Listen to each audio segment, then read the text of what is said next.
الرباط التي تشهد الآن تحرك حافلة المنتخب الوطني المغربي رابع العالم في المونديال القطري.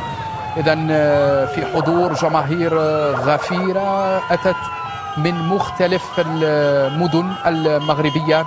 إذن حافلة المنتخب المغربي تبدأ جولتها في العاصمة الرباط، الجولة التي انطلقت من مطار الرباط سلا وستتجه إلى القصر الملكي مرورا بعدد من الشوارع والساحات الشهيرة هناك في عاصمة المملكة المغربية. طبعا أذكر فقط المشاهدين الكرام أنه في خضم هذه الفرحة وفي أعقاب الإنجاز الكبير الذي تحقق هنا في وطن المونديال باحتلال منتخب المغرب المركز الرابع في مونديال قطر، أذكر أيضا أن منتخب المغرب بات في المركز 11 على المستوى العالمي حسب أحدث تصنيف صادر عن الاتحاد الدولي لكرة القدم فيفا، التصنيف الذي صدر قبل ساعات قليلة. صور تاريخية. محمد الروحلي، أنت الذي يعني عايشت عدد من الأجيال والإنجازات المغربية. صح، استثنائي،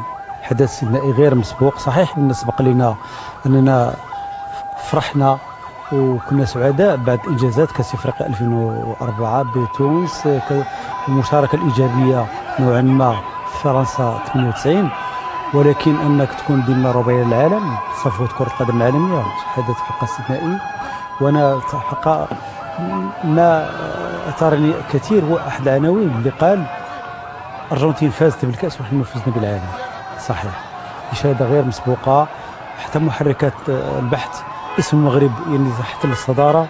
طائرة الآن في التتبع ديال الوصول ديالها كانت أرقام قياسية، حدث حقيقة غير مسبوق اللي كنتمنى أنه نرجعوا ليه في السياق نستثمروا بشكل إيجابي هذا الإنجاز الخارق. نعم، سنواصل الحديث، لكن نظل مع هذه الأجواء الاستثنائية والتاريخية هناك في عاصمة المملكة المغربية الرباط.